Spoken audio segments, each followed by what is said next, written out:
Now, Fifth, when you continuously call Puff, does that affect your relationships in Hollywood? I don't call him gay. I said, Let me read it, Fifth. Oh my God. Sorry I can no longer help you guys. Soon you will all be gay and happy. You are all now left under leadership of Puffy Daddy. Report to the nearest rainbow. Dinner Thieves in theaters January. Oh, that's why he says things. He doesn't even know what he's saying is like fruity. You know what I'm saying? Like, he says something fabulous and he goes, yo. Speaking of, in particular, Netflix docuseries that you've been working on, Diddy Do It. Right. You've been saying for years that you feel you knew Diddy's character. Right. Feel uncomfortable with the way you represent the idea of going to these projects. To come party with me. Yeah. And then that swayed me away from it. Just that. Nigga Puff, but he called, we should kick it. On phone and shit after the Mace. Right. And the nigga, matter of fact, they sent me the girl pictures, like pictures of this girl. For real. You won't believe the turmoil shaking the music world right now as global Afrobeat star Burna Boy is reportedly sounding the alarm over a high-profile connection with Diddy. One he's now hinting feels more like a setup than a partnership, revealing serious behind-the-scenes tension at a side of the industry far removed from its glamorous image, where what was meant to be a powerful collaboration has allegedly turned into a closed-door situation filled with pressure, uncertainty, and unanswered questions, making it clear that this story goes far beyond mere gossip and could change how people view the music business forever. Isn't it weird that the government was so interested in Diddy's baby oil that they took 1,000 bottles away from his house? If the government took 1,000 bottles of baby oil and somebody had things what appeared to be baby oil, and then you have to listen to the prosecutor. He said that they seized 1,000 bottles what allegedly to be baby oil. Allegedly to be baby oil. So that's telling people that it wasn't baby oil. And people think that that was baby oil, they out their mind. I don't believe it was baby oil. Yo, bro, when they went up in there, they knew what they was going to find. They knew what was ever in that baby oil or that those bottles that appeared to be baby oil, they knew about that at first. You got to realize 9 times out of 10, that individual that got caught at the airport, that was supposed to be their carrier, told them what they was doing and what they had. I wouldn't put him past that he told them everything. So when they went up in there, they knew they had to take whatever was out there, and that thing that appeared to be baby oil, they took. Remember when Burna Boy was at the very top, Grammy in hand, carrying Africa's name with undeniable force? Rising from a Nigerian breakout star to a global Afrofusion powerhouse in record time, he delivered hit after hit that reshaped the sound and shook the industry. African giant sparked the movement, but twice as tall cemented his dominance with a historic Grammy win, convincing the world he had it all: fame, sold-out tours, and elite status. Yet beyond the lights and headlines, the story isn't as flawless as it once seemed, because even the biggest figures in the game face pressure, challenges, and unseen storms that never make it onto the stage. How many of those come back to be baby oil? Bro, listen to me. Costco don't sell that much baby oil. Where you know sell that much baby oil? Yeah, I don't know any store that sell that much baby oil. I know Costco, they came out and said that they don't even sell baby oil. My sentiments exactly. But you personally, right, what do you believe was in the baby oil? If you ever seen a massage parlor being raided and they walking out the people, do they take the massage oil with them when they go? No, they just walk out to people who are being arrested. If you ever seen a person getting arrested and the people being arrested in those brothel houses, do they take out the stuff in the brothel houses? No, they don't. They take the individuals who are being arrested out the brothel houses. For them to take 1,000 bottles of baby oil, it's like that they did not leave one. They left people there, but they ain't leave not one bottle. Nobody needed no baby oil. So my whole thing about it is that there was something in that other than baby oil. That's why they took all the bottles. And 9 times out of 10, if I would give it a wild guess, it was, and like some of the people told me, it was probably that GHB. What's that? I think it's gamma hydrox.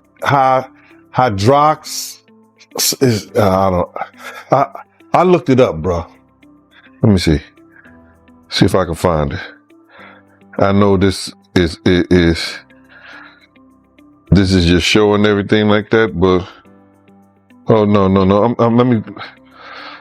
Yo, somebody tap dance or sing or do something, you know what I'm saying, while I'm doing this. Oh, here it go right here.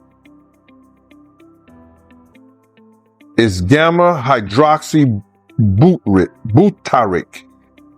What is it effect on the body? It's a euphoria, drowsiness, decreased anxiety, and memory impairment.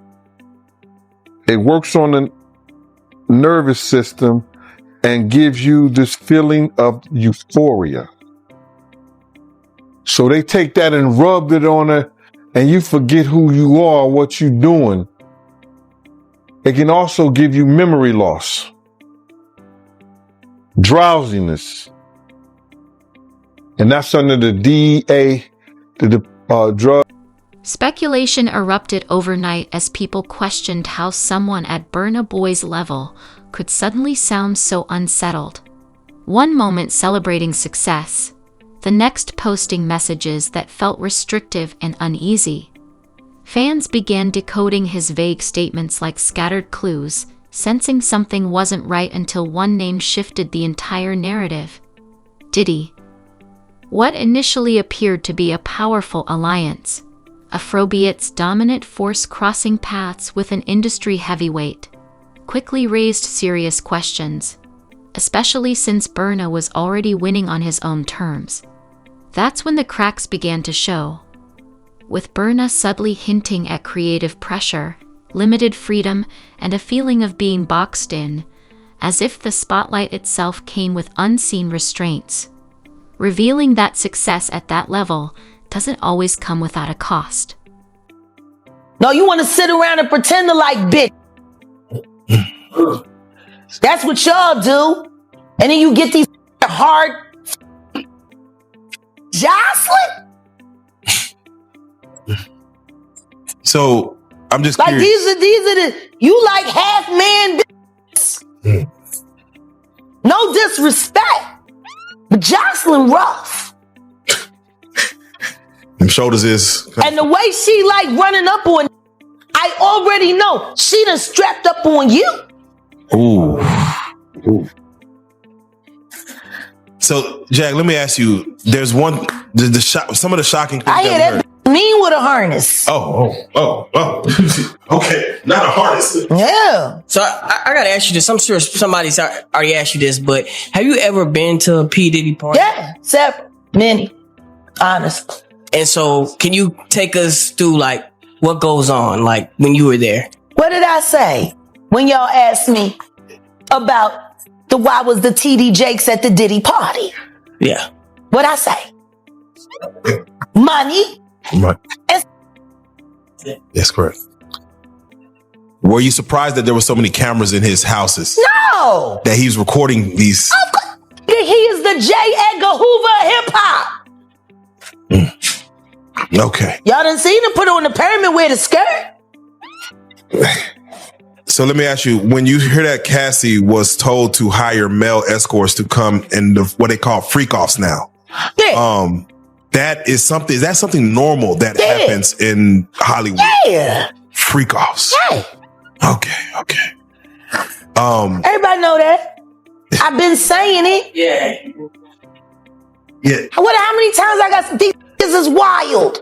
So do you feel like people, when they hear pink cocaine, Young Miami has to bring across? Wait, the Tusi. Yeah, the Tusi. That's what they call. I found out. I talked to my drug guy because I wanted to be informed. Because people was calling it Tusi, that's calling it the Tunchi. I didn't know which one it was. So I talked to my drug guy, and my drug guy filled me in. And then it made perfect sense. Tusi. Talk to him. Drugs with Jaguar. Let's talk. Drugs education. 101. So Tusi is the cocaine. But they take the ketamine and cook it up. And they fold it into the coke. Now, if you don't know what ketamine is what they call on the street special K. It's a veterinary drug. It's a horse tranquilizer. Now, gay men have been using this for years. See, back in the day, if you went to a gay party or a gay rave, there were certain drugs that you would always find on hand. Viagra, ecstasy, special K, and cocaine. Now, see, the cocaine keep you up all night, but unfortunately, it gives you limp noodle because of with the blood flow. So you with a half hard dick all night. So that's why you have the Viagra to make sure that the dick involuntarily stays hard while you're numbing yourself with the coke. Now, see, the ketamine, that's a horse tranquilizer, so that relaxes all your muscles. You could get by 80 ton gorillas. You wouldn't feel a thing. So now, your dick is going to stay hard. You numbed up and you high. You got the ketamine in you so you don't feel shit. And then you add the ecstasy to put in the feeling that you've now blocked out. And now You might be wondering just how serious this situation really is. And the truth is it's far more complicated than it appears. Reports suggest Burna Boy's agreement with Diddy raised major concerns, signaling warning signs rather than a strategic win. On paper, it looked like a bold alliance, Burna delivering the sound while Diddy supplied the industry engine, but behind closed doors, the reality seems far less balanced. The deal is rumored to be packed with restrictive fine print, affecting everything from revenue splits to creative decisions and touring control, turning what seemed like a major opportunity into a tightly managed setup where freedom was limited and every move came with conditions. Because this is stuff that happened back in the day. And then maybe that if they knew there was going to ever be a YouTube or they knew there was going to ever be social media, a lot of the stuff probably wouldn't have got played out like it did. But things happen and these are just stories from the past. I would like to use that as, what you call that?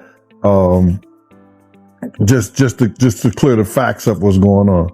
But it all started, we was in Atlanta. And this story starts when I'm with Puff and he's in the exotic bookstores and he's doing shopping, right? He's shopping, getting his stuff and everything like that. So, you know, this is the first time I was ever in an exotic bookstore with Puff. So, you know, I'm giving him his space. He's taking things off the shelves and stuff like that because they gave him a brown paper bag. When they gave him a brown paper bag, he was just putting stuff in there. So I said, damn, you know, he got to go put it on the counter and, you know, show everybody what he's getting. So as he going, I'm just looking at the places where he picking stuff from. So there's one part he picked up some things from up here on my left side. And then he picked like quite a few of them down. I'm like, okay. He put them in the bag. So when I went by there and I looked up there and it said butt plugs. And I was like, hey, yo, I was messing with him because people don't understand, you know, we was like friends. He was a part of the same gang. So I'm still going to tease him. I'm still going to mess with him and everything like that. I could do that. It wasn't just no security thing. So I say, yo, what are you getting this for? And it said butt plugs. And he was like, yo, can I do my shopping by myself? I said, yeah, you could do it by yourself, brother. And he started walking and everything like that. And when he got I just waited at the counter. And when he got to the counter, he didn't even have to show the guy nothing. He just gave the guy a wad of money. I mean, like he gave the guy a stack something like this. And Puff wasn't the dude that carried no 20s and no 50s and nothing like that. And I mean, like he just said, boom. And we walked out the store. So we had to leave Atlanta and go to North Carolina for a show. You understand? And it was him, this rapper, Sarah, and this other girl.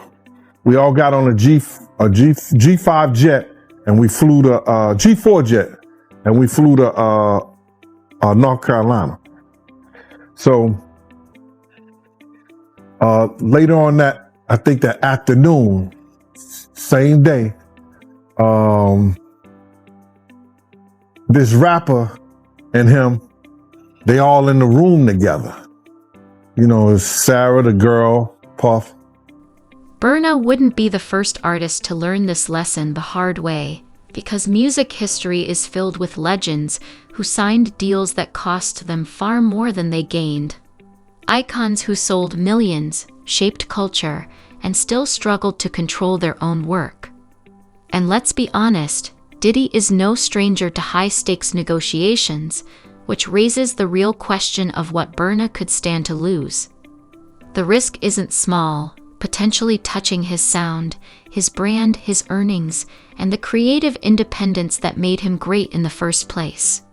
Contracts like these can tighten around an artist's entire career, turning success into constant restriction, and things reportedly escalated when Burna hinted in a leaked conversation that the arrangement could stretch across multiple revenue streams, performances, merchandise, and partnerships, creating the impression that while Burna built the empire, someone else might be positioned to claim the biggest share, leaving him with far less control than the spotlight suggests. At the door and stuff like that, like, yeah, so then next thing you know, somebody rang the doorbell. We had the presidential suite where we was at. So I opened the door and the dude said, yo, I'm here for my cousin. I said, who your cousin? And he said, Ja Rule. I said, well, he busy right now. He said, he busy doing what? I said, he with Puff. They're in the room. They busy. They don't want to be bothered. He said, well, I'm going in there. I said, bro, you ain't going in there because he told me they don't want nobody to be bothering them. And he was like, yo, I don't care, man. I'm going in there. That bull like that. I said, yo, bro, Jesus Christ had to come down here and take the air out of my body before you get in that room right there. Watch. He tried to bum rush me. I grabbed him and threw him against the piano. When I threw him into the piano, Puff and Ja Rule runs out the room. Puff got his towel, Ja grabbing his towel, but they butt the naked. And so then Ja was like, yo, what's going on? Yo, Gene, that's my cousin. He know me well, you know, and Puff was like, yo, Gene, what happened? I said, he tried to get in the room. I told him he couldn't get in the room. And he was like, Puff looked at Ja. He said, yo, Ja said, you ain't want to go in that room because there's a lot of freaking going on. So I was like, oh, he said it was a lot of freaking going on. So that was basically that story, man. You know what I'm saying? They went back in the room. Dude felt a certain kind of way and he left out. So I seen them at the concert the next day and they tried to, you know, form up against me. But my man Frank was like, I told my man Frank, I was like, yo, Frank, put yourself in that position. Somebody trying to get in the room and Ja told you don't let nobody get in the room. What would you do? Now, y'all can do whatever y'all want to do, man. But you know I ain't taking no losses. He said, yo, you good, and that was it. Bro, when Ja said, you don't want to come up in there, a lot of freaky stuff is going on. You got to use your mind. What they was doing with those butt plugs.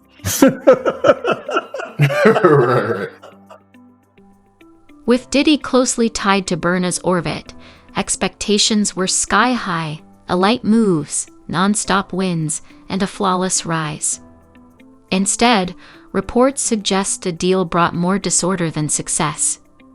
It started with polished, picture-perfect moments, studio sessions, luxury outings, and public praise that projected an unstoppable partnership. But once the doors closed, the reality reportedly shifted fast, marked by growing tension, clashing creative visions, and serious disputes over money and control. What looked like a powerhouse alliance on the surface began to feel like a pressure cooker behind the scenes, and before long the glossy image cracked, proving that not every high-profile collaboration survives when the real work begins. He should have enough money to He check. put the boots to that girl. She's supposed to be a good bitch. No matter who she with. All the time he putting the groom in her. Of course he thought it was still gonna work. He thinks he's God. Alright. He ain't doing shit. I raped the f*** out of that bitch, put the boots to her last time I seen her. Her and her trainer, boyfriend, husband. I don't get no... So you hear about stories of Diddy like shooting people, blowing up cars. Yeah. Is he this gangster that behind the scenes that is that him? Or is that people Shout out to Wendy Williams, the first woman to uncover the homo thugs. That's what these down low bitches was called when Wendy first started talking about it in the 90s, the homo thug. She talking about Diddy. And then what's the stuff that's happening with Wendy Williams? You think this is all connection too? Of course. They've been waiting. He's been waiting. He was waiting for Kim. Remember? He was waiting. The casket was ready. She was literally casket ready. Some people are saying the whole Wendy Williams documentary that she's pretty much allegedly playing this way to keep herself safe from him, from any unaliving. It's been working for Orlando Brown. Why wouldn't it work for Wendy? To play crazy. Why wouldn't it work? Hey, no. Hey. The oosh gosh whoosh wash. Orlando's brilliant. Right. Yeah. Y'all spent time with him. We did. Yeah. He's highly intelligent. Yes. Imagine what it's been like to wear this character for this long. No. I can only... That he does is a character. Actually, the shit he does online is the best acting he does. Is he speaking truth? Of course he is. You know? We seen Quiet on set. Major pain in his ass. Literally. Since he was a kid. Man. And then eating milk. Well, talking about expensive pain. Now, in his ass. Wait, this is Philly you're talking about now. Wait a minute, Jack. Me. Wait a minute. He's a f***ing Fruit Loop. He Diddy fried. This is Philly. He's a deep fried. Period. He Diddy fried. He Diddy fried. He the Diddy do our bop. Me. Real rap. You think that audio that they put out was real? Yeah, that was him. Nikki put that out there. That Nikki recorded that at the off in the Calabasas. She been waiting to drop that shit on Meek. Oh. She just wasn't going to tell nobody it was Diddy. But now that Diddy out there, why not? So then who's the guy who's claiming he recorded it? Oh, somebody that got paid? Yeah, he said like I was standing somebody outside the door. Got paid. Yeah. Just like it wasn't seminal fluid that Justin Bieber was wiping away from his mouth when he brought his face up from Odell Beckham's groin in a club with Trey Songz on the lookout. The images are there. Diddy-fied. Let's break down the power play, because while Diddy stands as an industry giant with decades of leverage and deep connections, Burna Boy brings something just as dangerous. Raw creative fire and a global fanbase that moves with him in real time. On paper, it looked like a clash of titans, but fans quickly sensed something was off when Burna's sound began to shift in ways that felt less like evolution and more like dilution, as if his originality was being reshaped to fit someone else's mold. The pressure started to show through tighter interviews, dimmer energy, and a confidence that once roared now sounded restrained, like momentum being held back mid-stride. What began as a headline-grabbing collaboration quietly turned into a behind-the-scenes struggle over music, image, and control, making it clear Burna was no longer just chasing hits. He was fighting to protect his voice, while the silence around him made the cost of the game impossible to ignore. They saw what he did to Cassie. With the kicking, the punching. They saw what they did to Cassie. They know that nobody in America like that. So now, these people are represented by a brand. Whether it's something about the music, clothing, movies, they not gonna come out and speak on nothing that has anything to do with them, and they praying that they not on the tape